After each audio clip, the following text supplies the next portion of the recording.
श्री गणेशाय नमः। ओम गम गणपते नमः। संक्षिप्त श्री देवी भगवत। त्रिशंकु पर विश्वामित्र की कृपा।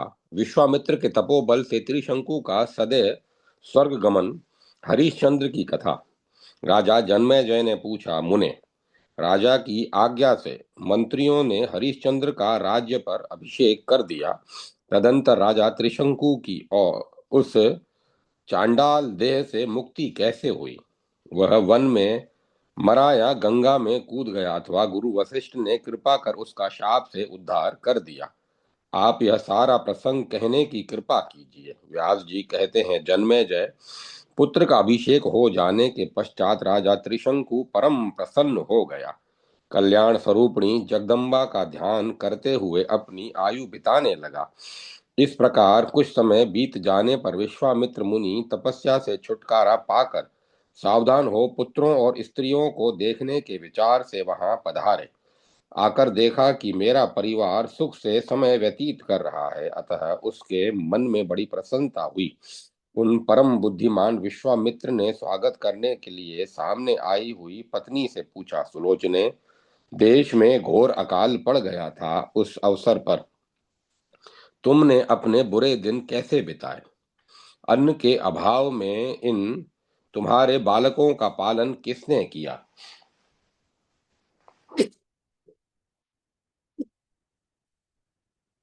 यह बताने की कृपा करो।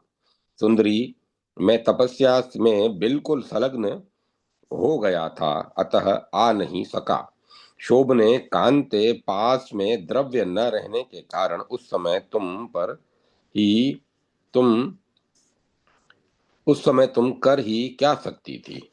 व्यास जी कहते हैं, राजन, अपने पति देव विश्वामित्र की बात सुनकर मधुर भाषण करने वाली उस स्त्री ने उनसे कहा, मुनिवर, आपके चले जाने पर घोर अकाल में मैंने जिस प्रकार परम दुखदायी समय व्यतीत किया है, वह सुनिए। अपने सभी बच्चे अन्न के लिए अत्यंत दुखी थे। उन्हें भूखे देखकर कुछ तिन्नी का चावल प्राप्त करने के लिए मैं वन वन भटकने लगी। मुझ पर चिंता के बादल छाए हुए थे। किसी प्रकार कुछ थोड़े से फल की प्राप्ति हुई। इस प्रकार निवार के सहारे कुछ महीने व्यतीत किए। प्रियवर, निवार समाप्त हो जाने पर फिर मेरा मन चिंता से घिर गया। जंगल में उस घोर अकाल के समय न अब कहीं निवार था और न भिक्षा ही मिलने की आशा थी। वृक्ष सब फलहीन हो गए थे। धरती में उत्पन्न होने वाले कंद मूलों का नितांत अभाव हो गया था। भूख से पीड़ित अत्यंत घबराए हुए मेरे बालक निरंतर रोने लगे। मैंने सोचा, क्या करूं, कहाँ जाऊं और इन भूखे बच्चों की दशा किससे कहूं? इस प्रकार मन ही मन सोचकर मैंने निश्चय किया कि किसी धनी व्यक्ति को अब एक पुत्र दे दूं और उसका मूल्य लेकर उसी द्रव्य से अन्य बालकों की रक्षा करूं। इन भूखे मरते पुत्रों के भरण पोषण का दूसरा कोई भी उपाय नहीं है। महाभाग, ऐसा मन में सोचकर मैंने बेचने की बात इस पुत्र के सामने रखी। यह अत्यंत डर कर रोने लगा। मैं लोक लज्जा छोड़ इस रोते हुए बालक को लेकर घर से निकल पड़ी। तब मार्ग में मुझ अत्यंत घबराई स्त्री को देखकर राज ऋषि सत्यव्रत ने पूछा, यह बालक क्यों रोता है? मुनिवर, तब मैंने उनसे यह वचन कहा, राजन, इस समय यह बालक मेरे द्वारा बिकने के लिए जा रहा है। मेरी यह बात सुनकर उन नरेश का हृदय दया से पिघल गया। उन्होंने मुझसे कहा, तुम इस कुमार को लेकर घर लौट जाओ। तदंतर किसी तरह उन्होंने मेरे बच्चों का भरण पोषण किया। मेरे ही कारण वशिष्ठ ने उन राजा सत्यव्रत को शाप दे दिया। कुपित हुए उन महात्मा ने राजा सत्यव्रत का नाम त्रिशंकु रख दिया और उन्हें चांडाल हो जाने का शाप दे दिया। कौशिक, उन राजकुमार के दुखी होने से मैं भी बहुत दुखी हूँ, क्योंकि मेरे ही निमित्त उन नरेश को चांडाल हो जाना पड़ा है। अतएव अब तपस्या अथवा बल के सहारे जिस किसी भी उपाय से उन राजा की रक्षा करना आपका परम कर्तव्य है।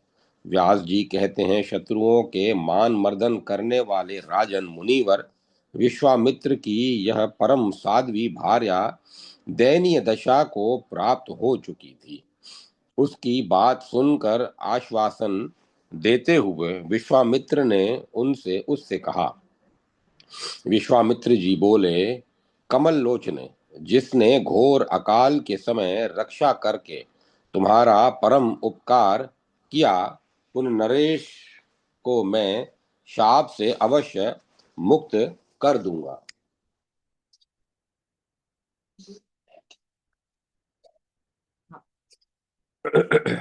अवश्य मुक्त कर दूंगा।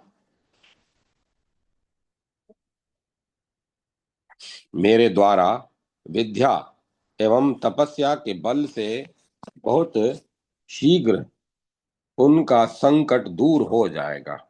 राजन मुनिवर कौशिक परमार्थ तत्व के पारदर्शी विद्वान थे। उन्होंने अपनी प्रिय पत्नी को यूं आश्वासन देकर मन में सोचा कि उस राजा का दुख कैसे दूर हो सकेगा। सम्यक प्रकार से विचार सम्यक प्रकार से विचार करने के पश्चात जहां त्रिशंकु था वहां वे चले गए। उस समय वह चांडाल की आकृति से अत्यंत दीन होकर एक शवपक्ष के घर पर ठहरा था। मुनि को आते देखकर वह बड़े आश्चर्य में पड़ गया। तुरंत दंड की भांति पृथ्वी पर पड़कर उसने मुनि के चरण पकड़ लिए। तब द्विजवर कौशिक ने राजा त्रिशंकु को हाथ से पकड़कर उठाया और आश्वासन देकर कहा, राजन, तुम्हें मेरे लिए मुनि द्वारा शापित हो जाना पड़ा है, अतः अब मैं तुम्हारी अभिलाषा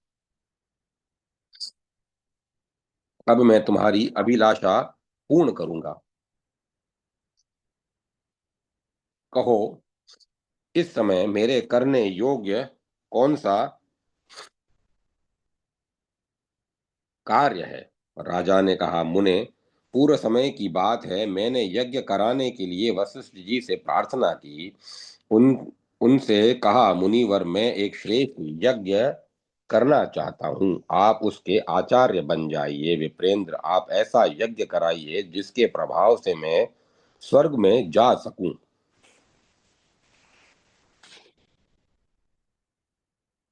सुख के परमाश्रय इंद्रलोक में इसी शरीर से जाने का मेरा आग्रह था। तब वशिष्ठ जी ने कुपित होकर मुझसे कहा, अरे प्रचंड मूर्ख, तू इस मानव शरीर से स्वर्ग में स्थान कैसे पा सकता है? परम पवित्र मुने, मैंने स्वर्ग के लोभ में आकर पुनः उन महाभाग से कहा कि तब मैं किसी दूसरे को आचार्य बनाकर अपना उत्तम यज्ञ संपन्न कर लूंगा। ऐसी स्थिति में उन्होंने मुझे शाप दे दिया, मूर्ख, तू चांडाल हो जा। मुनिवर, इस प्रकार शाप लगने का समस्त कारण मैं कह चुका। आप मेरे दुख का अंत करने में परम समर्थ हैं। राजन, तदंतर आरंभ से अंत तक दुख की सारी बातें बताकर राजा त्रिशंकु चुप हो गया। उसके शाप को मिटाने का उपाय सोचने विश्वामित्र मुनि भी उसके शाप को मिटाने का उपाय सोचने लगे। व्यास जी कहते हैं, महान तपस्वी गांधी नंदन विश्वामित्र ने मन में कर्तव्य के विषय पर विचार करके यज्ञ की सामग्रियां जुटाई और मुनि को मुनि को आने के लिए निमंत्रण भेज दिया। निमंत्रित मुनिगण यज्ञ का अभिप्राय समझकर आने से अस्वीकार कर गए। वशिष्ठ जी ने उन सब को मना भी कर दिया था। यह बात जानकर विश्वामित्र भी उदास हो गए। उनके दुख की सीमा नहीं रही। तब वे जहाँ राजा त्रिशंकु रहता था वहां चले गए। जाकर उन्होंने त्रिशंकु से कहा, राजेंद्र, वशिष्ठ ने सभी ब्राह्मणों को मना कर दिया है, अतः यज्ञ में कोई भी ब्राह्मण सम्मिलित नहीं हो सका। महाराज, अब तुम मेरी तपस्या का प्रभाव देखो, जिसके बल पर मैं तुम्हें स्वर्ग में भेज रहा हूँ, क्योंकि तुम्हारा मनोरथ तो मुझे पूर्ण करना ही है। यूं कहकर मुनि श्रेष्ठ कौशिक ने हाथ में जल लिया और गायत्री जप से उपार्जित अपना सारा पुण्य संकल्प के द्वारा राजा को सौंप दिया। पुण्य प्रदान करने के पश्चात उन्होंने राजा त्रिशंकु से कहा, राजऋषे, अब तुम सावधान होकर स्वेच्छा पूर्वक स्वर्ग में जा सकते हो। राजेंद्र, बहुत दिनों के परिश्रम से मुझे यह पुण्य प्राप्त हुआ था। तुम बड़ी प्रसन्नता के साथ इस पुण्य के बल से इंद्रलोक पधारो, वहां भी तुम्हारा कल्याण हो।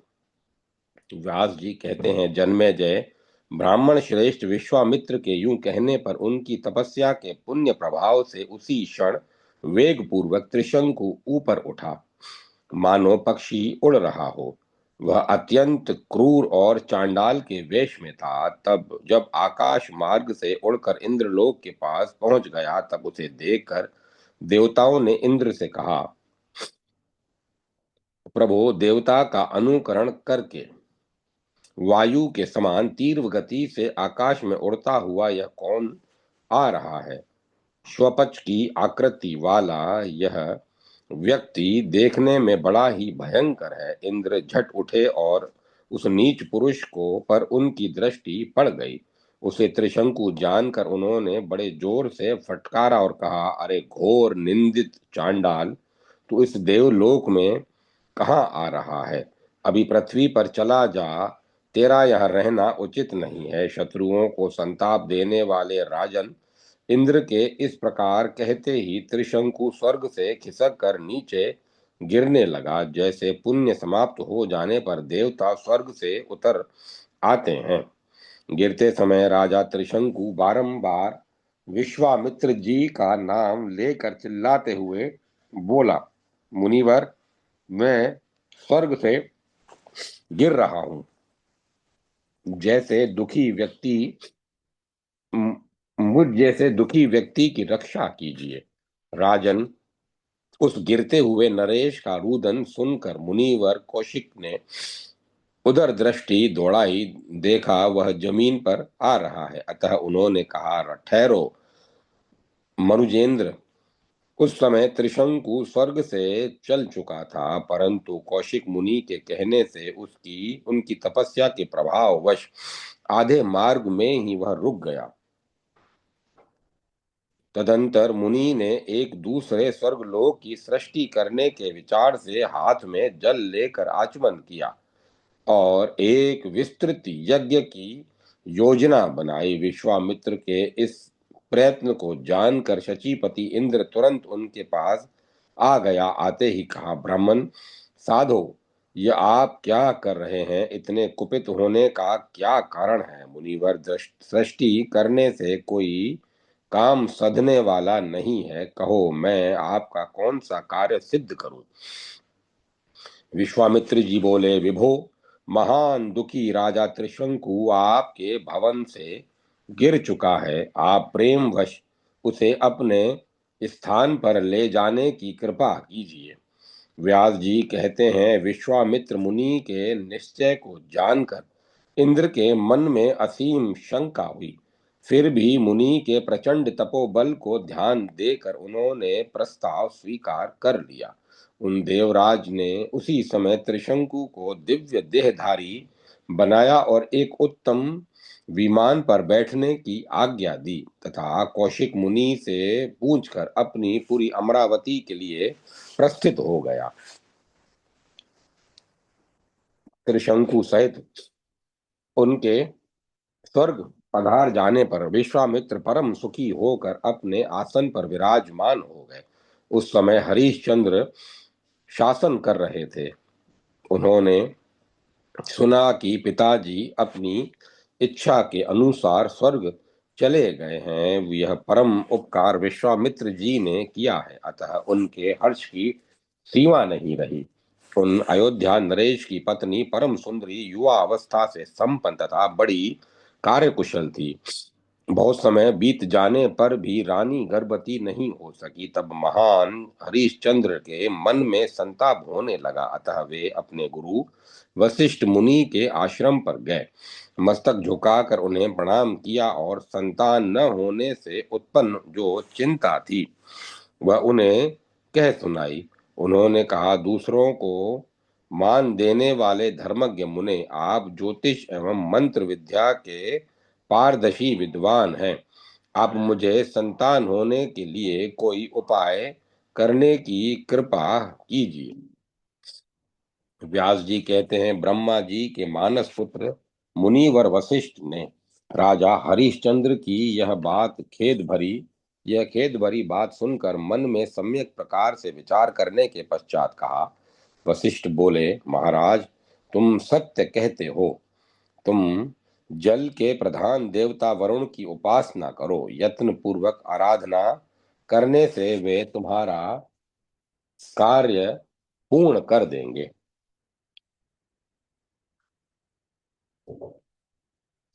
क्योंकि वरुण से बढ़कर संतान देने में दक्ष दूसरे कोई देवता नहीं है।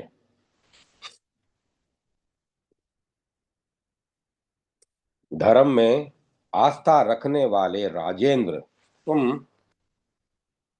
अपनी तुम उनकी आराधना करो, कार्य अवश्य सिद्ध हो जाएगा। मनुष्यों को चाहिए प्रारब्ध और पुरुषार्थ दोनों को मान्यता दे। भला बिना उद्यम किए कार्य कैसे सिद्ध हो सकता है। नृपस्तम तत्वदर्शी मनुष्यों को न्यायपूर्वक उद्यम करना चाहिए।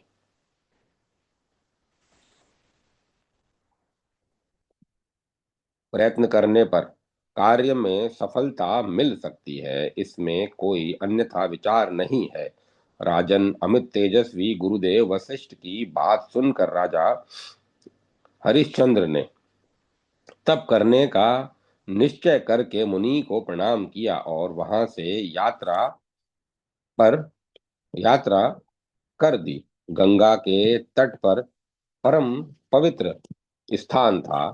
वही पद्मासन लगाकर वे बैठ गए। चित्त में वरुण देव का ध्यान करते हुए उन्होंने कठिन तपस्या आरंभ कर दी।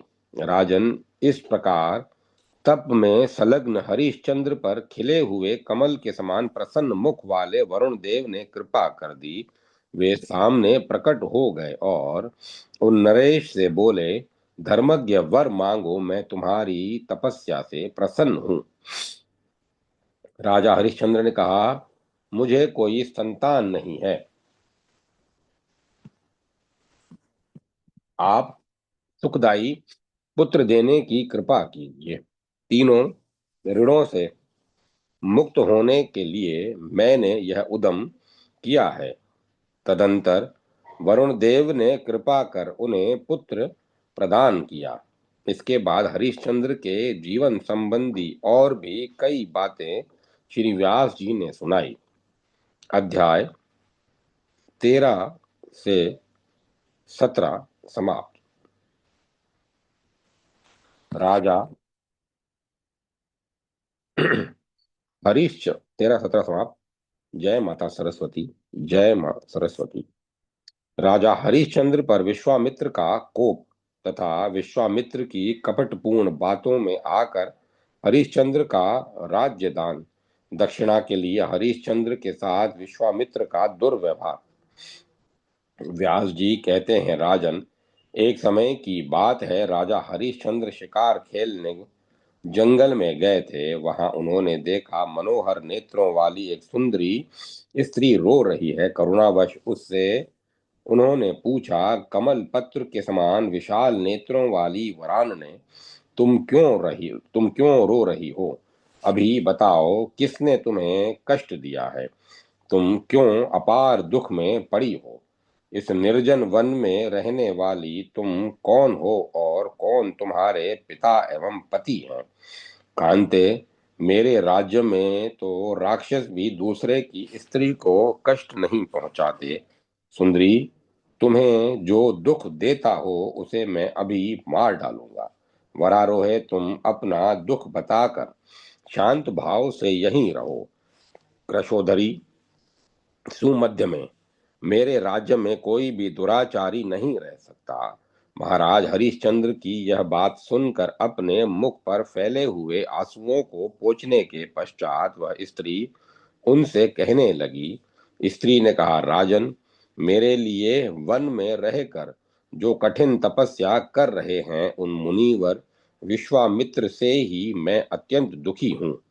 उत्तम व्रत का पालन करने वाले राजन, आपके राज्य में रहकर मेरे महान कष्ट पाने का यही कारण है। मुनि से अत्यंत सताई जाने वाली मैं कमना नाम की स्त्री हूँ। यही मेरा साधारण परिचय है। राजा ने कहा, विशालाक्षी, तुम अपने स्थान पर आनंद से रहो। अब तुम्हें कष्ट का सामना नहीं करना पड़ेगा। तपस्या में तत्पर रहने वाले उन मुनि को मैं मना कर दूंगा। इस प्रकार उस स्त्री को आश्वासन देकर राजा हरिश्चंद्र तुरंत विश्वामित्र जी के पास गए। नम्रता पूर्वक सिर झुकाकर उन्हें प्रणाम किया, साथ ही कहा, मुनिवर, आप इतनी कठिन तपस्या से शरीर को क्यों संकटग्रस्त बना रहे हैं? महामते, किस प्रयोजन को सिद्ध करने के लिए आपकी यह तैयारी है? यथार्थ बात बताने की कृपा करें। गाधी नंदन मुने, मैं आपका अभिलक्षित कार्य सफल करने के लिए तैयार हूँ। अब इससे आगे तपस्या करने का विचार छोड़कर आप इसी क्षण उठ जाने की कृपा करें। सर्वज्ञ मुने, मेरे राज्य में रहकर कभी किसी को भी इस प्रकार की कठिन तपस्या नहीं करनी चाहिए, क्योंकि लौकिक शरीर के लिए ऐसा महान तप कष्टप्रद होता है। इस प्रकार विश्वामित्र को तप करने से रोककर राजा हरिश्चंद्र घर चले गए। हरिश्चंद्र की इस क्रिया से मुनि के मन में क्रोध छा गया। वे अपने स्थान को चले गए और बदला लेने की बात सोचने लगे। तरह तरह से सोचने के पश्चात उन्होंने एक भयंकर दानव को राजा हरिश्चंद्र के पास जाने की आज्ञा दी। मुनि के प्रयास से उस समय वह दानव सुअर के रूप में परिणत हो गया था। उसके शरीर की आकृति बड़ी विशाल थी। वह महाकाल जैसा जान पड़ता था। वह भयंकर शब्द करता हुआ राजा हरिश्चंद्र के उपवन में पहुंच गया। रक्षकों को भयभीत करना मानो उसका स्वभाव बन गया था। उसने उपवन को नष्ट भ्रष्ट कर दिया। तब हाथ में शस्त्र लेकर उस उपवन की रखवाली करने वाले सभी रक्षक वहां से भाग चले। मालियों ने अत्यंत डर कर हाँ हाँ की आवाज के साथ चिल्लाना आरंभ कर दिया। काल की तुलना करने वाला वह असुर जब बाणों से मारे जाने पर भी निर्भीकता पूर्वक रक्षकों को पीड़ित करने में लगा रहा, तब तो उन रखवालों के भय की सीमा नहीं रही। वे राजा हरिश्चंद्र की शरण में गए। भय से अधीर होकर कांपते हुए उन्होंने कहा, हमें बचाइए, बचाइए। तब डर से अत्यंत घबराए हुए उन उपस्थित रक्षकों को देखकर राजा ने कहा, रक्षकों, तुम्हें किससे क्या भय है? शीघ्र बताओ। रक्षकों, मैं देवताओं और राक्षसों से नहीं डरता। किसने तुम्हें भय पहुंचाया है? मेरे सामने सब कहो।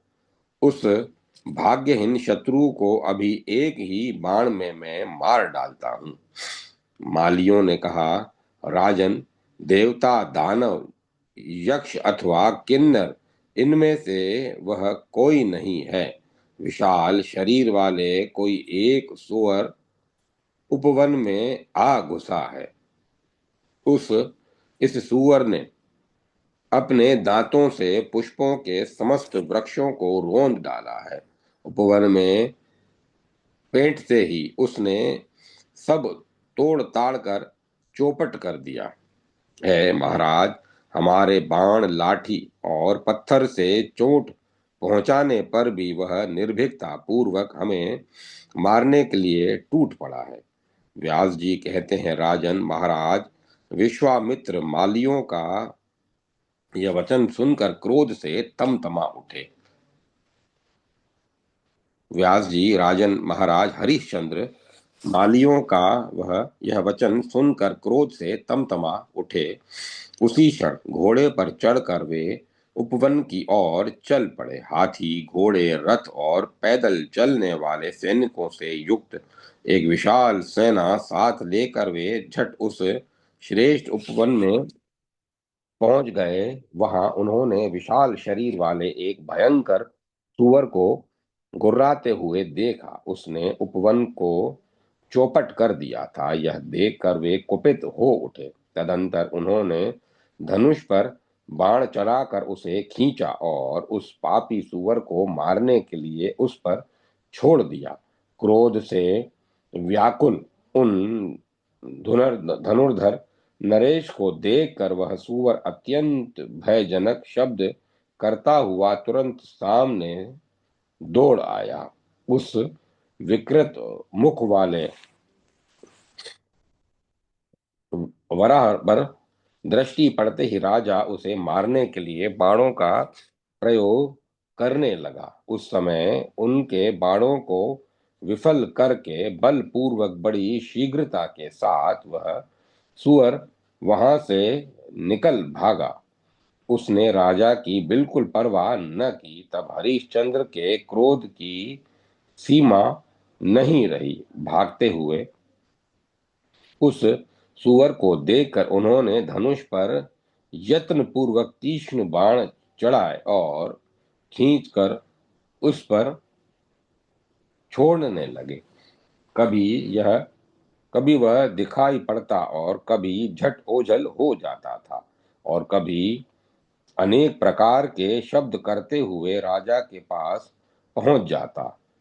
महाराज हरिश्चंद्र क्रोधवश उन सुअर के पीछे पड़ गए। वे वायु की तुलना करने वाले शीघ्रगामी घोड़े पर चढ़े और हाथ में धनुष लेकर उन्होंने उसका पीछा करना आरंभ किया। एक वन से दूसरे वन तक तो सेना साथ दे सकी, फिर वह पीछे रह गई और राजा उस भागते हुए सुअर का पीछा करने में लगे रहे। ठीक मध्याह्न काल में राजा हरिश्चंद्र एक निर्जन वन में जा पहुंचे। भूख प्यास से उनका चित्त घबरा रहा था। वे थक भी गए थे। सुअर आंखों से ओझल हो चुका था, अतः वे चिंता से अधीर हो गए।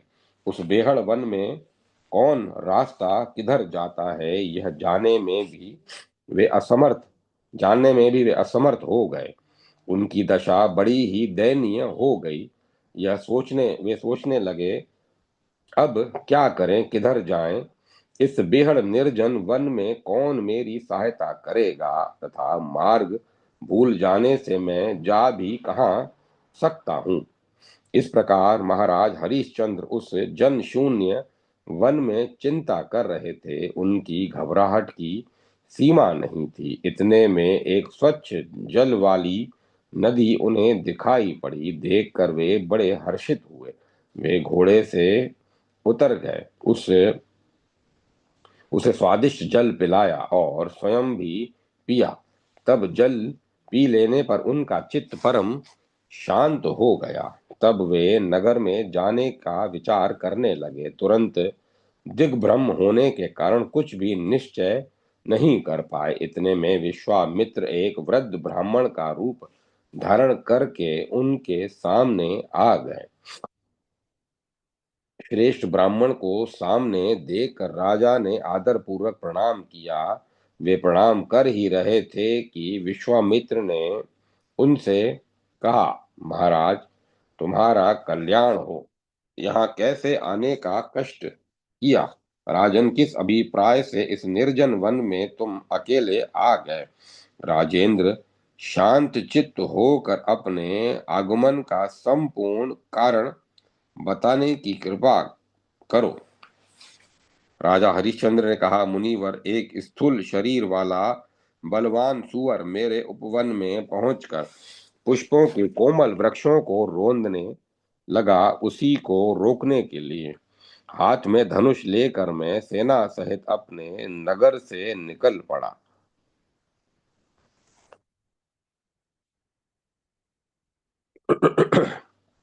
अब वह मायावी सुअर आंखों से ओझल हो गया है। पता नहीं इतनी शीघ्रता से वह कहाँ चला गया। मैं भी उसके पीछे लग गया था। मेरी सेना किसी दूसरी ओर चली गई। सैनिकों से साथ सैनिकों से साथ छूट जाने पर भूख और प्यास से आतुर हो मैं यहाँ आ गया। मुने, मैं नगर में जाने का मार्ग भूल गया हूँ। सेना किधर चली गई इसका भी मुझे पता नहीं। विभो, आप कृपया मार्ग बता दे जिससे मैं नगर में जा सकूं। मेरे सौभाग्य से ही इस जन शून्य वन में आपका दर्शन हुआ है। मैं अयोध्या का राजा हूँ। मेरा नाम हरिश्चंद्र है। इस समय मैं राजस्यु यज्ञ के नियम का पालन करता हूँ। जिसकी जिस वस्तु की इच्छा हो वही वस्तु वह मुझसे पा सकता है। ब्राह्मण द्विजवर, यदि आप यज्ञ करने के लिए धन चाहते हो तो आपको अयोध्या में पधारने की कृपा करनी चाहिए। मैं आपकी सेवा में प्रचुर संपत्ति उपस्थित कर दूंगा। व्यास जी कहते हैं, राजन, राजा हरिश्चंद्र की यह बात सुनकर विश्वामित्र मुनि के मुख पर मुस्कान छा गई। वे उनसे कहने लगे, राजन, यह पुण्यमय पवित्र तीर्थ पापों का नाश करने वाला है। महाभाग, इसमें स्नान करके पितरों का तर्पण करो। भूपते, यह समय भी बहुत उत्तम है। इस शुभ अवसर पर इस परम पावन तीर्थ में स्नान करके तुम्हें अपनी शक्ति के अनुसार दान करना चाहिए।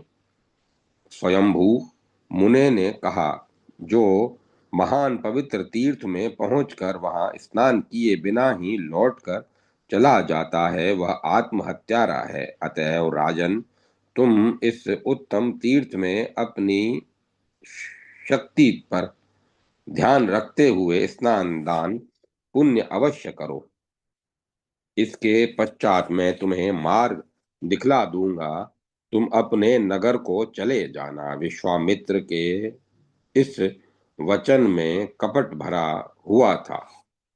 सुनकर महाराज हरिश्चंद्र ने अपने वस्त्र उतारे और विधिवत स्नान करने के लिए वे नदी के तट पर आ गए। घोड़े को उन्होंने एक वृक्ष से बांध लिया। विश्वामित्र के कपट वाक्य से राजा की बुद्धि विमोहित हो गई थी। अथवा होनी टली टाली नहीं जा सकती। इसे सत्य करने के लिए उस समय राजा मुनि के वशीभूत हो गए थे। उन्होंने विधिवत स्नान करके पितरों और देवताओं का तर्पण किया। तदंतर विश्वामित्र से कहा, स्वामिन, मैं आपको दान देने के लिए तैयार हूँ। महाभाग, आपकी जो इच्छा हो वही मैं उपस्थित कर दूंगा। वही गो, पृथ्वी, सोना, हाथी, घोड़ा और रथ आदि वाहन आप चाहें जो ले सकते हैं। मेरे पास कोई भी वस्तु अदेह नहीं है। सर्वोत्तम राजस्यु यज्ञ में मुनिगण पधारे थे। उनकी सन्निधि में इस व्रत का पालन करने के लिए मैं प्रतिज्ञा कर चुका हूँ। अतएव मुने, इस उत्तम तीर्थ में भाग्यवश आपका दर्शन प्राप्त हुआ है। आप जो भी वस्तु चाहते हो उसके लिए आज्ञा दें। मैं आपका मनोरथ पूर्ण करने के लिए प्रस्तुत हूँ। विश्वामित्र बोले, राजन, तुम्हारी विपुल कीर्ति संसार में व्याप्त है। इस बात की जानकारी मुझे बहुत पहले से है। वशिष्ठ ने कहा था कि भूमंडल पर कोई ऐसा दाता नहीं है। वे महाराज हरिश्चंद्र सूर्य वंश में उत्पन्न हुए हैं। इनके समान दानशील राजा न पहले हुआ है और न आगे होगा। इनके पिता का नाम त्रिशंकु था। पृथ्वी पर वे परम उदार नरेश माने जाते हैं। इसीलिए राजन, मैं तुमसे प्रार्थना करता हूँ, मेरे यहाँ पुत्र के विवाह की समस्या उपस्थित है। महाभाग इस कार्य को संपन्न करने के लिए मुझे धन देने की कृपा करें। राजन राजा ने कहा, विप्रेंद्र, आप विवाह कीजिए। मैं आपके आज्ञा अनुसार धन देने को तैयार हूं। जितना धन चाहते हो उतना आपको दे दिया जाएगा। व्यास जी कहते हैं, राजन, इस प्रकार हरिश्चंद्र के कहने पर उन्हें ठगने के लिए पूर्ण प्रयत्नशील विश्वामित्र जी ने गांधर्वी माया प्रकट करके सामने उपस्थित कर दी। एक सुकुमार पुत्र और एक 10 वर्ष की कन्या, ये दोनों उन्हें दृष्टि गोचर होने लगे। मुनि ने कहा, नृपश्रेष्ठ, आज इन्हीं दोनों का विवाह करना परम आवश्यक हो गया है। किसी गृहस्थी के लड़के लड़की का विवाह कर दिया जाए तो इसका पुण्य राज्य शिव यज्ञ से भी बढ़कर है। इस समय तुम यदि इस विवाह कार्य को संपन्न कर देते हो तो अवश्य पुण्य के भागी बन जाओगे। महाराज हरिश्चंद्र विश्वामित्र जी की माया से अपनी विवेक शक्ति खो चुके थे। उपर्युक्त बात सुनकर उन्होंने धन देने की प्रतिज्ञा कर ली। कहा, बहुत अच्छा, मैंने जो कहा है उसमें किंचन मात्र त्रुटि न होगी। तब मुनि ने मार्ग तब मुनि ने मार्ग बता दिया और राजा उसी रास्ते अपने नगर को चले गए। उन्हें ठग कर विश्वामित्र ने भी अपने आश्रम की राह पकड़ी। तदंतर हरिश्चंद्र के पास पहुंचकर उनसे कहा, राजन, वेदी का कार्य पूर्ण होने के लिए इस सुअवसर पर आज तुम मुझे अभिलक्षित दान देने की कृपा करो। राजा हरिश्चंद्र ने कहा, द्विजवर, आप क्या चाहते हैं बताइए। मैं आपकी अभिलक्षित वस्तु अवश्य दूंगा, देने को तत्पर हूँ। मेरे लिए जगत में यदि कोई अदय वस्तु है तो वह केवल यश है। क्योंकि जिससे धन पाकर यश नहीं क्योंकि जिसने धन पाकर यश नहीं कमाया उसका जीवन व्यर्थ समझा जाता है।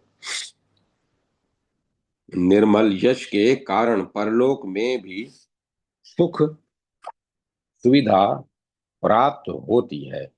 विश्वामित्र बोले, महाराज, परम पुनीत वेदी के इस शुभ अवसर पर आप हाथी, घोड़ा, रथ और रत्नों से भरा पूरा संपूर्ण राज्य वर को दहेज के रूप में दे दीजिए। व्यास जी कहते हैं, राजन, विश्वामित्र की माया से मोहित हो जाने के कारण हरिश्चंद्र ने उनकी बात सुनकर कुछ भी विचार नहीं किया। झट कह दिया, बहुत ठीक, इच्छा अनुसार राज्य मैंने आपको दे दिया। तदंतर ही तुरंत ही अत्य अत्यंत कठोर हृदय वाले विश्वामित्र बोले, हाँ, मैं पा चुका, परंतु राजा महामते, अब दान की शांता के लिए दक्षिणा भी तो चाहिए। क्योंकि ने क्योंकि मनु ने कहा है कि बिना दक्षिणा का दान निष्फल हो जाता है, अतएव दान को सफल बनाने के लिए तुम यथोचित दक्षिणा देने का प्रबंध करो। राजन, तब विश्वामित्र ने यूं कहा। तब हरिश्चंद्र के आश्चर्य की सीमा नहीं रही। वे उनसे कहने लगे, स्वामिन, इस समय आपकी सेवा में मुझे कौन सा धन उपस्थित करना चाहिए? साधो, आप बतावें। जितनी दक्षिणा हो उसे देने के लिए मैं तत्पर हूँ। तपोधन, आप शांत रहिए। दान की पूर्ति के लिए मैं दक्षिणा अवश्य दूंगा। राजा हरिश्चंद्र की बात सुनकर विश्वामित्र बोले, राजन, अब ढाई ढाई बार सोना दक्षिणा में दीजिए। सुनकर विस्मय विमुग्ध राजा ने उत्तर दिया, हाँ ठीक है, दूंगा। उसी समय राजा हरिश्चंद्र ने के सैनिक आ पहुंचे। महाराज को देखकर उनके मन में बड़ी प्रसन्नता हुई, परंतु उन्हें चिंतित देखकर सैनिकों ने प्रार्थना पूर्वक उनसे चिंता का कारण पूछा। व्यास जी कहते हैं, राजन, सैनिकों के पूछने पर महाराज हरिश्चंद्र ने भला बुरा कुछ भी उत्तर नहीं दिया। अपने किए हुए कार्य पर विचार करते हुए वे अंतःपुर में चले गए। सोचा, अरे, जिसमें अपना सर्वस्व ही समर्पण जिसमें अपना सर्वस्व ही समर्पण हो जाता है, ऐसा दान देना मैंने स्वीकार ही क्यों किया? इस ब्राह्मण ने तो ठगों की भांति वाग जाल में फंसाकर मुझे ठग लिया। सामग्रियों सहित संपूर्ण राज्य उस ब्राह्मण को देने के लिए मैं वचनबद्ध हो गया। फिर साथ में ढाई भार सोना देने की भी मैंने प्रतिज्ञा कर ली। मुनि का यह कपट मेरी समझ में नहीं आ सका। अकस्मात अकस्मात उस तपस्वी ब्राह्मण के धोखे में मैं पड़ गया। निश्चय ही विधि का विधान समझने में नहीं आता। पता नहीं अब भविष्य में क्या होने वाला है। इस प्रकार गहरी चिंता में पड़े हुए राजा हरिश्चंद्र अंतःपुर में चले गए। उन्हें चिंताग्रस्त उदास देखकर रानी ने चिंता का कारण पूछा। प्रभु, इस समय आप क्यों इतने उदास हैं? कौन सी चिंता आपको सता रही है? मुझे बताने की कृपा करें। राजेंद्र, आपका पुत्र सकुशल है। राजस्यु यज्ञ में आपको सफलता प्राप्त हो गई है। फिर शोक क्यों करते हैं? इसका कारण स्पष्ट करने की कृपा कीजिए। इस समय बलवान अथवा निर्बल कोई कहीं भी आपका शत्रु नहीं है। वरुण भी आपके व्यवहार से परम संतुष्ट हैं। जगत में आप धन्यवाद के पात्र माने जाते हैं। परम बुद्धिमान राजेंद्र, चिंता से शरीर क्षीण हो जाता है। चिंता के समान दूसरी कोई मृत्यु नहीं है, अतः आप इसे छोड़कर स्वस्थ हो जाइए। राजन, पत्नी के वचन सुनकर महाराज हरिश्चंद्र ने प्रीति पूर्वक उसे चिंता का कारण बतलाना चाहा, पर बता नहीं सके। उस समय उनका रोम रोम चिंता से व्याप्त था। भोजन तक छूट गया था। वे स्वच्छ शैया पर सोए थे, परंतु उन्हें नींद नहीं आ सकी। चिंतातुर महाराज हरिश्चंद्र प्रातः काल उठकर जब संध्या वंदन आदि क्रिया संपन्न कर रहे थे, ठीक उसी समय विश्वामित्र वहां आ पहुंचे। उन सर्व सर्वस्वहारी मुनि के आने की सूचना द्वारपालों ने राजा के पास पहुंचाई। आज्ञा पाकर मुनि अंदर आए। राजा ने बार बार उन्हें प्रणाम किया। उसी क्षण मुनि कहने लगे। विश्वामित्र ने कहा, राजन, राज्य की ममता छोड़कर अब इसे मुझे दे दो, क्योंकि वाणी से तुम इसे मुझको दे चुके हो। राजेंद्र, अब स्वर्ण दक्षिणा देकर तुम्हें अपनी सत्यवादिता सिद्ध करनी चाहिए। राजा हरिश्चंद्र बोले, कौशिक वंश को सुशोभित करने वाले प्रभु, अब यह मेरा राज्य नहीं है, मैं इसे दे चुका। मैं यहाँ से अन्यत्र चला जाऊंगा, आप चिंता न करें। ब्राह्मण विभो द्विजवर, मेरा सर्वस्व आपकी सेवा में समर्पित है। आप इस पर अपना अधिकार कर लें। अभी इस समय दक्षिणा वाला स्वर्ण देने में मैं असमर्थ हूँ।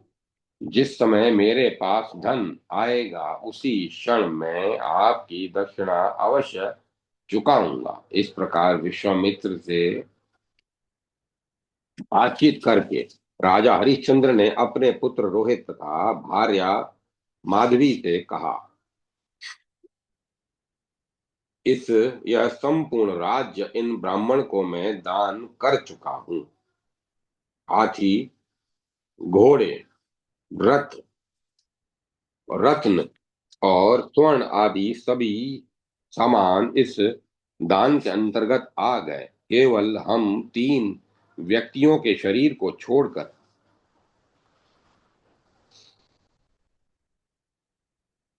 और सब का सब इन्हें समर्पित हो गया।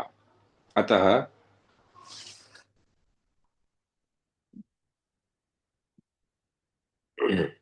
अतः हम लोगों को अब अयोध्या छोड़कर किसी एक गहन वन में चले चलना चाहिए। मुनि इस समृद्धिशाली राज्य का भली भांति उपभोग करें।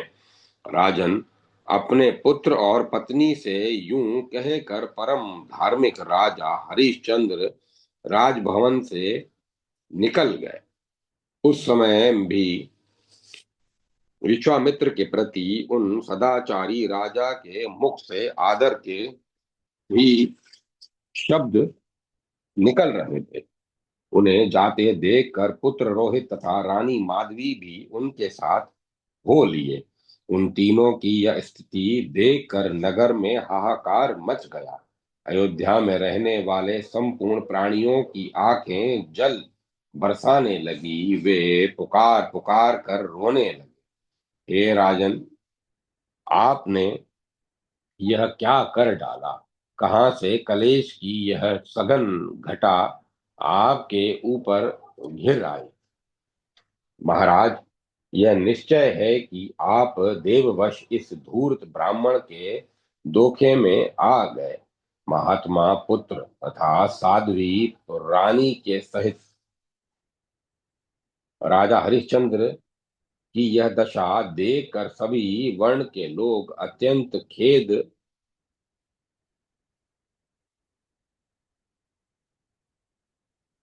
प्रकट करने लगे। पूर्ववासियों ने उस दुराचारी ब्राह्मण की घोर निंदा आरंभ कर दी। ब्राह्मण लोग दुख से घबरा कर कहने लगे, यह महान धूर्त है। महाराज हरिश्चंद्र नगर से निकल कर जा रहे थे, इतने में विश्वामित्र आ गए और बड़ी निष्ठुरता से कहने लगे, राजन, मेरी दक्षिणा का स्वर्ण अभी देकर जाओ, अथवा कह दो कि मैं नहीं दूंगा, फिर तो मैं वह सोना छोड़ दूंगा। राजन, तुम्हारे हृदय में राज्य का लोभ हो तो इसे भी वापस ले सकते हो। देने के लिए प्रतिज्ञा कर चुका हूं, इस पर तुम्हारी मान्यता होनी चाहिए। फिर देने में क्या हिचक है? क्या हिचक? विश्वामित्र के इस प्रकार कहने पर सत्य प्रतिज्ञ राजा हरिश्चंद्र ने अत्यंत दीनता प्रकट करते हुए प्रणाम किया और वे हाथ जोड़कर कहने लगे। अध्याय 18-19 समाप्त। जय माता सरस्वती। जय मां सरस्वती। विश्वामित्र की दक्षिणा चुकाने के लिए राजा हरिश्चंद्र का काशी गमन, रानी से बातचीत, ब्राह्मण के हाथ रानी और राजकुमार का विक्रय। राजा हरिश्चंद्र ने कहा, उत्तम व्रत का पालन करने वाले मुनिवर, मेरी प्रतिज्ञा है कि आपको बिना स्वर्ण दिए मैं भोजन नहीं करूंगा। आप विषाद न करें, मेरा जन्म सूर्यवंश में हुआ है, मैं एक क्षत्रिय नरेश हूँ। मनुष्यों की अभिलाषा पूर्ण करने वाला राजसूय यज्ञ मेरे द्वारा समाप्त हो चुका है। स्वामिन, द्विजस्तंभ इच्छा अनुसार वर देकर फिर मैं नहीं कैसे कर सकता हूँ।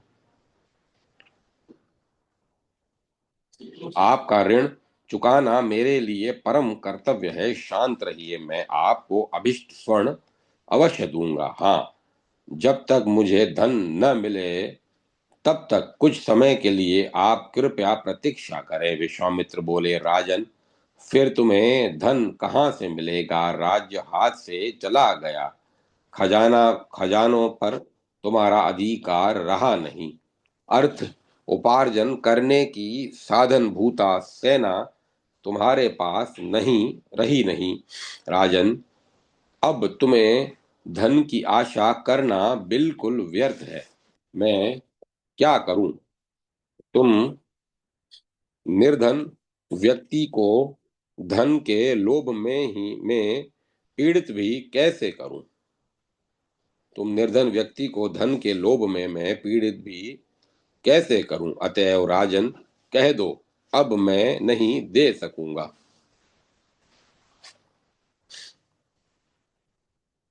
तब मैं धन पाने की अपनी बड़ी आशा छोड़कर चला जाऊंगा। राजेंद्र, मेरे पास सोना नहीं है, आपको क्या दूं? यूं कहकर स्त्री और पुत्र के साथ अब तुम्हें इच्छा अनुसार चले जाना चाहिए। व्यास जी कहते हैं, राजन, महाराज हरिश्चंद्र ने विश्वामित्र मुनि की यह बात सुनकर उत्तर दिया, ब्राह्मण, आप धैर्य रखें, मैं आपको धन अवश्य दूंगा। द्विजवर, मेरा मेरे पास और कुछ भी नहीं बचा है, यह सत्य है, परंतु स्त्री का और पुत्र का पवित्र शरीर तो अभी शेष है। इन्हें बेचकर मैं आपका ऋण अवश्य चुकाऊंगा। द्विजेंद्र, प्रभु, आप काशीपुरी में किसी ग्राहक का अन्वेषण कीजिए, स्त्री एवं पुत्र सहित मैं उसकी सेवा करूंगा। मुने, हम सब लोग उसके हाथ बिक जाएंगे। आप हमारे मूल्य से 2.5 भार सोना लेकर संतुष्ट हो जाएं। इस प्रकार कहकर पत्नी और पुत्र के सहित राजा हरिश्चंद्र उस काशी में चले गए जहां स्वयं भगवान शंकर प्राण प्रिय उमा के साथ विराजते हैं। मन में आह्लाद उत्पन्न करने वाली उस दिव्य पुरी को देखकर राजा ने कहा, यह पुरी बड़ी ही देदीप्यमान है, इसके दर्शन पाकर मैं कृतार्थ हो गया। फिर वे गंगा के तट पर गए, स्नान और देवताओं का तर्पण किया। देवार्चन विधि संपन्न करके वे चारों ओर घूमकर देखने लगे। उस दिव्य काशीपुरी में जाने पर राजा ने सोचा, यह पुरी त्रिशूलधारी भगवान शंकर की संपत्ति है। दुख से अधीर होकर अत्यंत घबराए हुए राजा हरिश्चंद्र पैदल ही चलकर नगर में प्रविष्ट हुए थे। रानी साथ ही काशीपुरी में प्रवेश हो जाने पर महाराज का मन कुछ आश्वस्त हो गया। इतने में दक्षिणा पाने की अभिलाषा रखने वाले मुनिवर विश्वामित्र सामने उपस्थित हो गए। मुनि को देखकर महाराज हरिश्चंद्र ने विनय पूर्वक नम्रता प्रदर्शित करते हुए दोनों हाथ जोड़ लिए और कहा, मुने, ये मेरे प्राण पुत्र और प्रिय पत्नी सब के सब सेवा में उपस्थित हैं।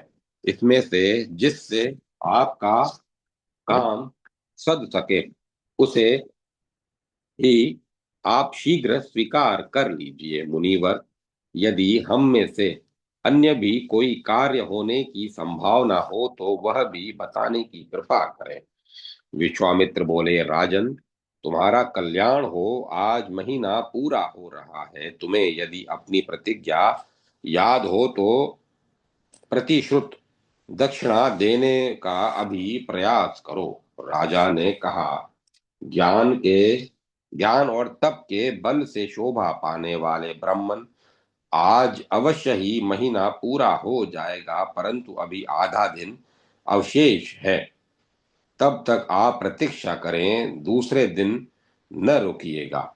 विश्वामित्र बोले, महाराज, ऐसा ही हो, मैं फिर आ जाऊंगा। परंतु यदि उस समय भी तुम न दे सके तो मैं तुम्हें शाप दे दूंगा। जब यूं कहकर विश्वामित्र चले गए, तब राजा हरिश्चंद्र ने सोचा, जिसे देने की प्रतिज्ञा कर चुका हूं, वह दक्षिणा इन मुनि को मैं कैसे चुकाऊंगा। कहां से मेरी धनी मानी मित्र मिल जाए। किस दुर्जन व्यक्ति के पास यदि धन का संग्रह भी हो तो मैं उससे मांगूं कैसे। धर्म शास्त्रों में राजाओं के लिए निश्चित रूप से 3 वृत्तियां बताई गई हैं, अर्थात मांगना राजा का कर्तव्य नहीं है, और यदि दक्षिणा चुकाए बिना ही प्राण त्याग दूं तो ब्राह्मण की वृत्ति अपहरण करने के कारण मुझ अत्यंत अधम और पापी को कीड़े की योनि में जाना पड़ेगा, अथवा मैं प्रेत हो जाऊंगा। इससे अच्छा है कि अपने को बेच ही डालूं। सुत जी कहते हैं, राजा हरिश्चंद्र व्याकुल होकर नीचा मुख किए हुए सोच रहे थे। उनकी स्थिति अत्यंत दयनीय थी। उस समय रानी गर्म श्वास लेती हुई गदगद वाणी से उनसे कहने लगी, महाराज, चिंता छोड़कर अपने सत्य धर्म का पालन कीजिए, क्योंकि सत्य रूपी धर्म से बहिष्कृत मनुष्य प्रेत के समान त्याज्य समझा जाता है। पुरुष व्याघ्र अपने सत्य वचन का पालन करना परम श्रेष्ठ धर्म है। पुरुष के लिए इससे बढ़कर कोई धर्म नहीं है।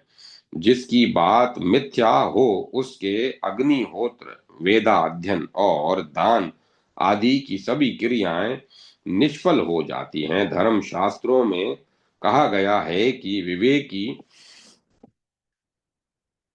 पुरुषों के उदार से जैसे सत्य परम कारण है, वैसे ही दुराचारियों के पतन में असत्य है। सो अश्वमेध और राजस्यु यज्ञ करने के पश्चात एक बार झूठ बोल देने से राजा को स्वर्ग से च्युत हो जाना पड़ा था।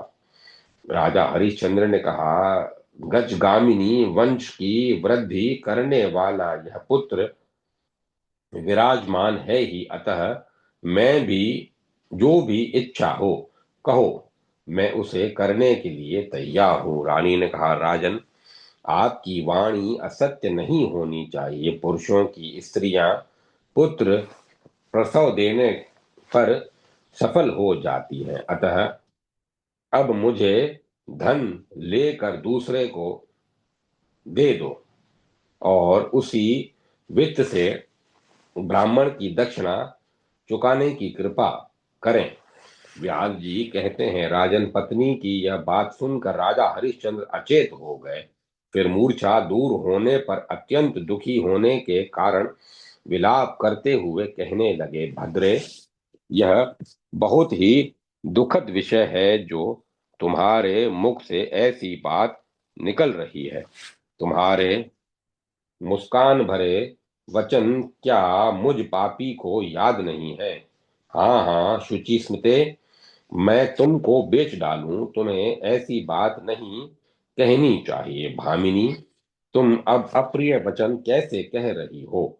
राजन, स्त्री के बेचने की बात सामने आने पर महाराज हरिश्चंद्र के धैर्य का बांध टूट गया।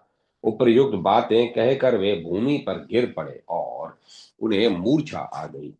उन्हें पृथ्वी की गोद में मूर्छित पड़े देखकर राजकुमारी के दुख की सीमा नहीं रही। उसने पतिदेव से करुणा पूर्वक यह वचन कहा, महाराज, यह किसकी असावधानी से उत्पन्न हुआ संकट सामने उपस्थित हो गया, जिसके परिणाम स्वरूप आप आज दरिद्र की भांति शरणार्थी होकर भक्ति धरती पर पड़े हैं।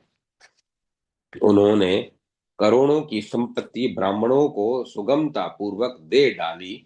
वे ही पृथ्वी पर शासन करने वाले पतिदेव आज पृथ्वी पर पड़े हैं। हाँ, महान दुख की बात है देव, इन नरेश ने तुम्हारा कौन सा अप्रिय कार्य कर दिया जिससे रूठ कर तुमने इंद्र और उपेंद्र की तुलना करने वाले महाराज के जीवन की ऐसी दयनीय दशा उपस्थित कर दी। इस प्रकार कहकर रानी भी मूर्छित हो पृथ्वी पर गिर पड़ी। स्वामी के दुख का भार उन्हें असह्य हो गया था। उससे वह अत्यंत संतप्तता थी। उस समय कुमार रोहित भूख से कष्ट पा रहा था। उसने माता और पिता की ओर देखकर कहा, पिताजी, पिताजी, मुझे अन्न दीजिए। माता, मुझे भोजन दो। मुझे बहुत जोर की भूख लगी है। मेरी जीभ सूखी जा रही है। राजन, इतने में महान तपस्वी विश्वामित्र आ पहुंचे। यमराज के समान यम वे क्रोध में यमराज की तुलना कर रहे थे। अपना दक्षिणा संबंधी धन मांगने के लिए उनका आना हुआ था। मुनि को देखकर राजा हरिश्चंद्र को मूर्छा आ गई। वे पुनः पृथ्वी पर गिर पड़े। तब विश्वामित्र ने जल के छींटे देकर उनसे यह वचन कहा, राजेंद्र,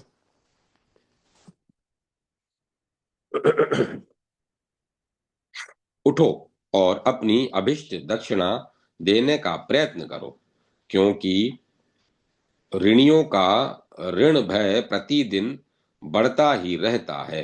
मुनि ने ठंडे जल के जो छींटे दिए थे, इससे उससे होश में आकर उन्होंने विश्वामित्र की ओर देखा। तब द्विजवर विश्वामित्र कुपित होकर आश्वासन देने के साथ ही राजा से कहने लगे।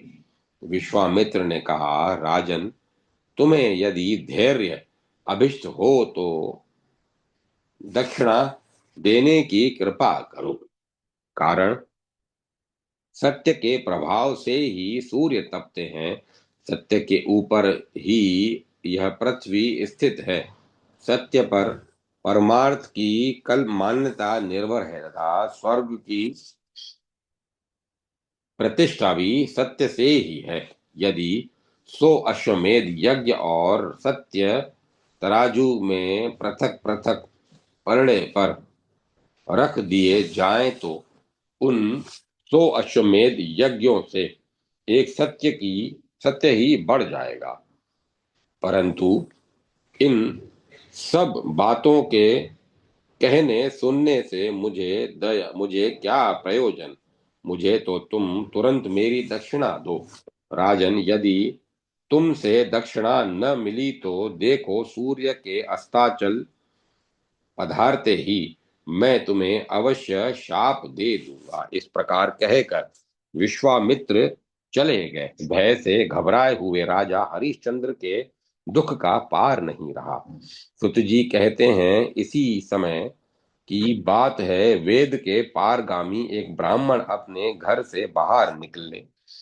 बहुत ही बहुत से ब्राह्मणों की मंडली उनके साथ थी। उस समय वे तपस्वी ब्राह्मण इधर ही आ रहे थे। उन्होंने उन्हें सामने स्थित देखकर रानी ने महाराज हरिश्चंद्र से धर्म और अर्थ से युक्त वचन कहे। प्रभु, ब्राह्मण तीन वर्णों के पिता कहे जाते हैं। पिता के धन पर पुत्र का अधिकार होता ही है, यह बिल्कुल निश्चित है। अतः मेरी सम्मति है कि इनसे कुछ धन के लिए प्रार्थना की जाए। राजा हरिश्चंद्र ने कहा, सुमध्य में, मैं क्षत्रिय हूँ, मुझे दान लेना अभिष्ट नहीं है। मांगना ब्राह्मणों के लिए ही शोभा देता है, न कि क्षत्रियों के लिए। ब्राह्मण संपूर्ण वर्णों के ही वर्णों के गुरु हैं, उनकी तो सदा पूजा करनी चाहिए। अतः गुरु से याचना करना उचित नहीं है।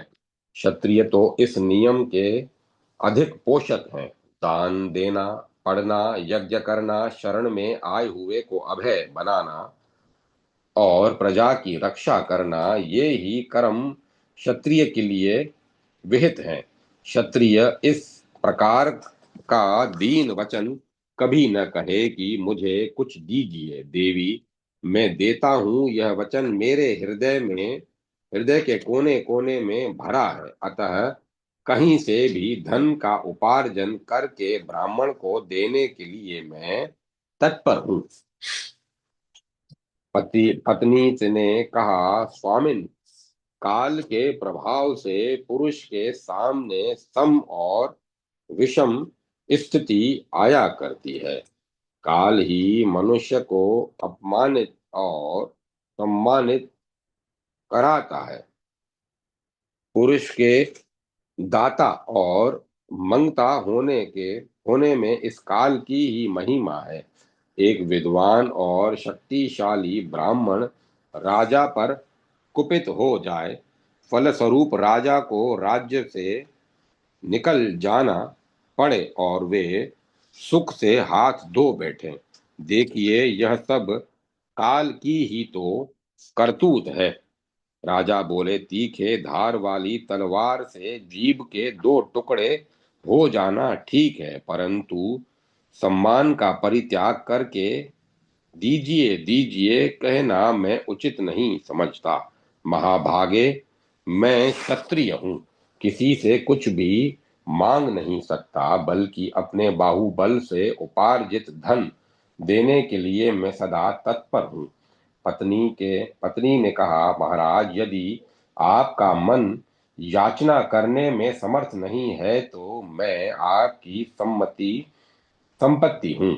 इंद्र सहित देवताओं ने न्याय पूर्वक मुझे आपको सौंपा है। आप स्वामी बनकर मुझ आज्ञाकारिणी पत्नी की रक्षा में सदा तत्पर रहे हैं। अतएव महाधुते, अब आप मेरा मूल्य लेकर गुरु विश्वामित्र की दक्षिणा चुका दीजिए। राजन, पत्नी की बात सुनकर महाराज हरिश्चंद्र के दुख का पार नहीं रहा। महान कष्ट है, यूं कहकर वे रो पड़े। तब रानी ने उनसे फिर कहा, आप मेरी यह प्रार्थना स्वीकार करने की कृपा कीजिए, अन्यथा ब्राह्मण के शाप रूपी अग्नि से भस्म हो जाने पर पुनः नीच योनि में जन्म लेना पड़ेगा। जुआ खेलने, शराब पीने, राज्य बढ़ाने तथा भोग भोगने के लिए तो आप ऐसा करते ही नहीं है। अतः मेरे सहयोग से गुरु की दक्षिणा चुकाकर आप अपने सत्यव्रत रूपी धर्म को सफल बनाइए।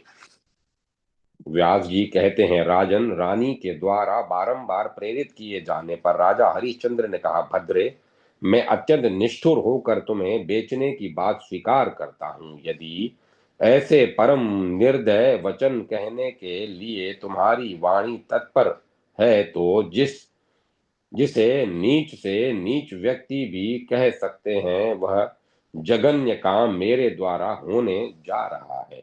इस प्रकार कहकर महाराज हरिश्चंद्र नगर में चले गए।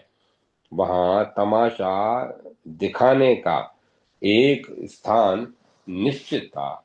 वहीं अपनी धर्मपत्नी को उन्होंने बिठा दिया। उस समय महाराज की आंखों में आंसू गिर रहे गिर रहे हैं, कंठ रुका जाता था।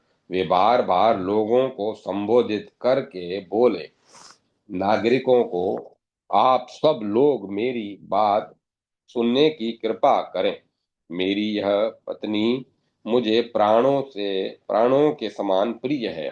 परंतु यदि किसी को इससे इसे इससे दासी का काम लेने की आवश्यकता हो तो कहें। मैं जो भी उचित धन पा सकूं उतने में यह तुरंत बिक सकती है।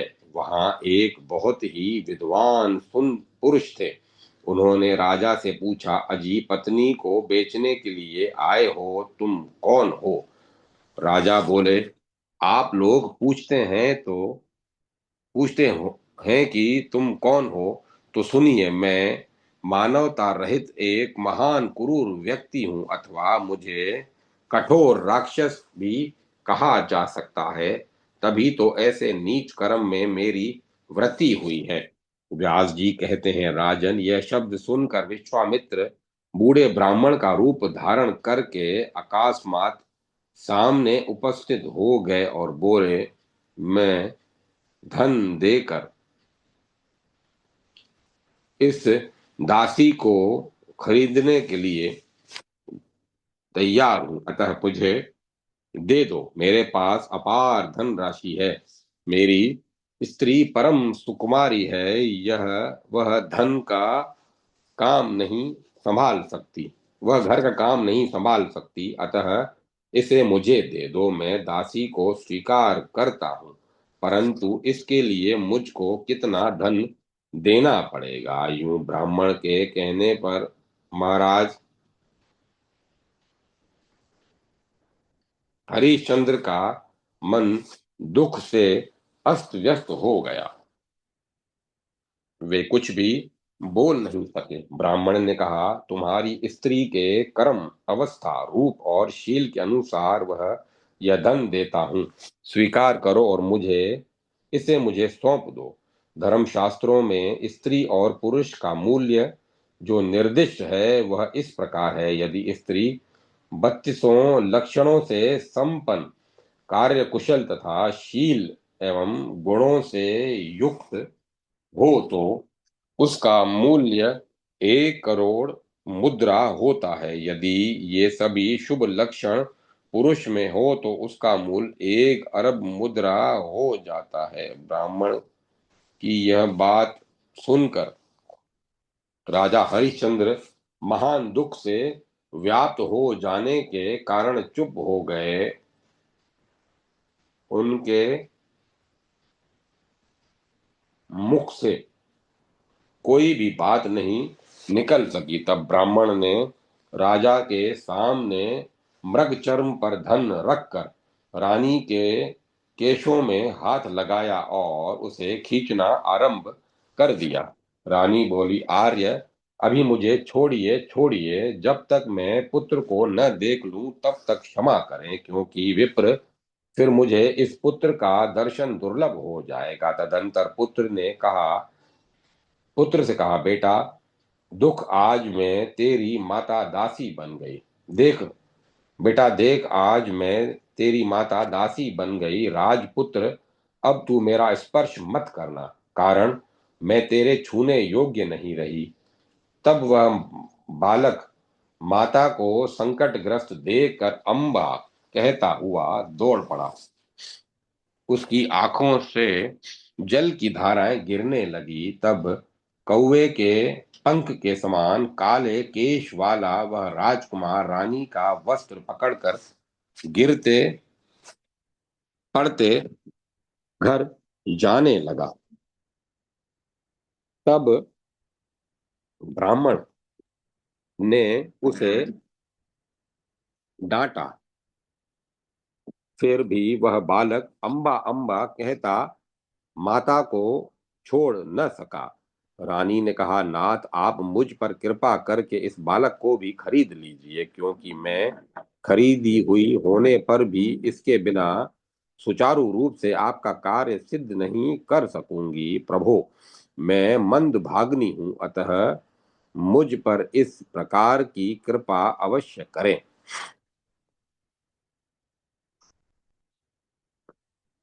सुत जी कहते हैं, उसी तरह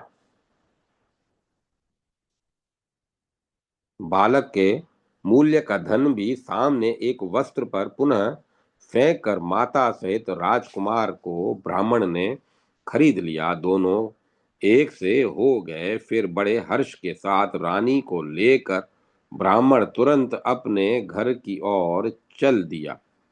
उस समय रानी की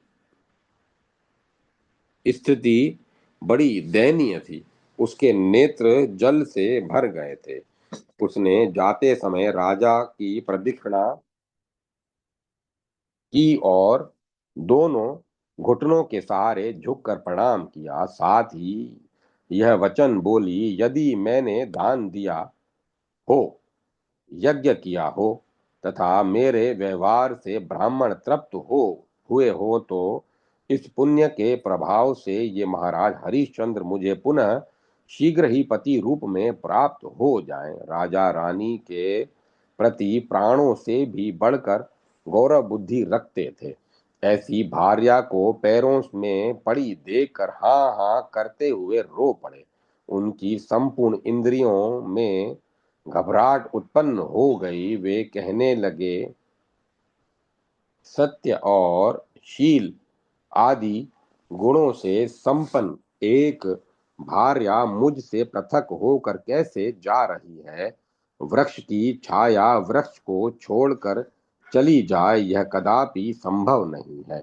इस प्रकार परस्पर घनिष्ठ प्रणय प्रकट करके रानी से कहने के पश्चात राजा ने पुत्र के प्रति यह वचन कहा, बेटा, तू मुझे छोड़कर कहाँ जाएगा? फिर मैं किस दिशा में जाऊंगा और कौन मेरा दुख दूर करेगा? द्विजवर, राज्य छोड़ने तथा वनवासी होने से मैं महान दुखी हूँ। पुनः पुत्र वियोग भी कष्टप्रद हो रहा है।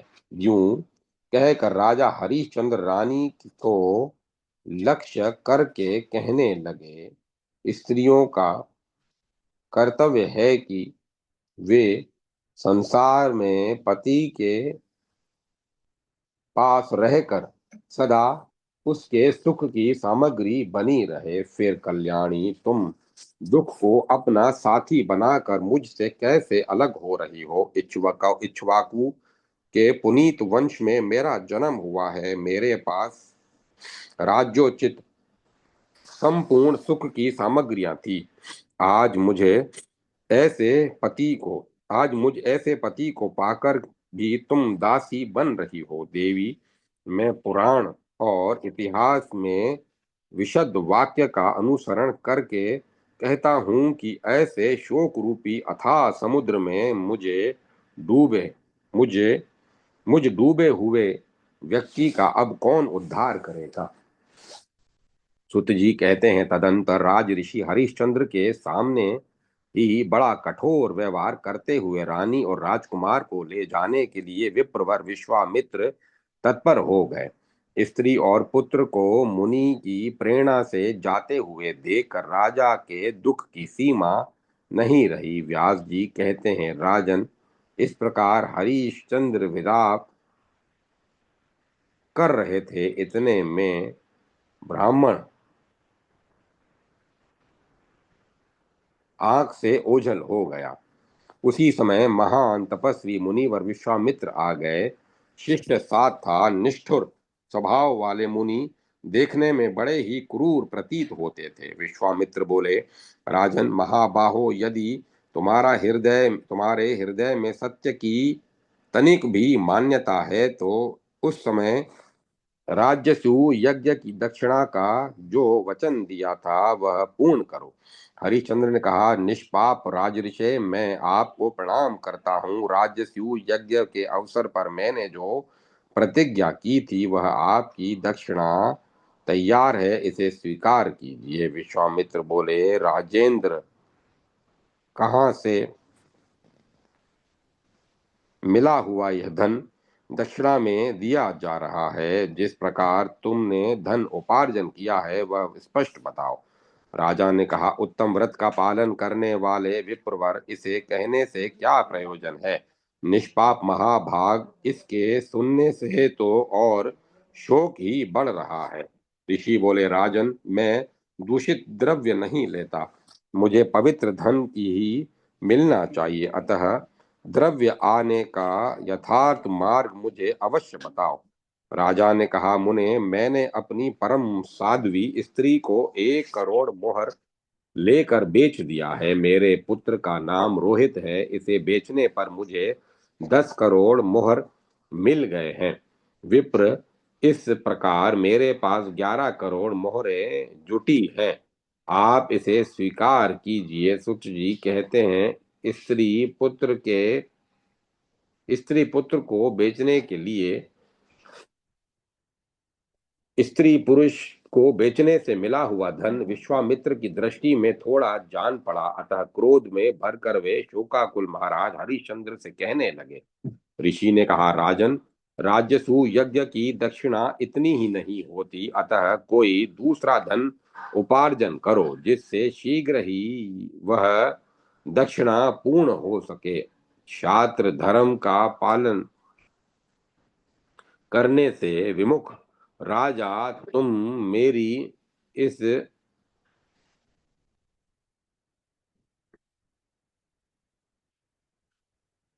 दक्षिणा को इतने में ही चुक जाने की योग्य मानते हो तो अभी मैं अपना परम बल प्रकट करता हूँ। देखो, मैं एक परम पवित्र अंतःकरण वाला तपस्वी ब्राह्मण हूँ। मैंने श्रेष्ठ ग्रंथों का शुद्ध अध्ययन किया है, तपस्या की है, मेरे पास सभी शक्तियां हैं। राजा ने कहा, भगवन, मैं इसके अतिरिक्त भी दक्षिणा दूंगा, परंतु कुछ समय की प्रतीक्षा कीजिए। अभी मैंने पुत्र और स्त्री को ही बेचा है, मैं स्वयं तो अभी शेष हूं। विश्वामित्र बोले, राजन, दिन का यह चौथा पहर व्यतीत हो रहा है, मेरी प्रतीक्षा का अंतिम समय यही है। अध्याय 20 से 22 समाप्त। जय माता सरस्वती। जय मां सरस्वती।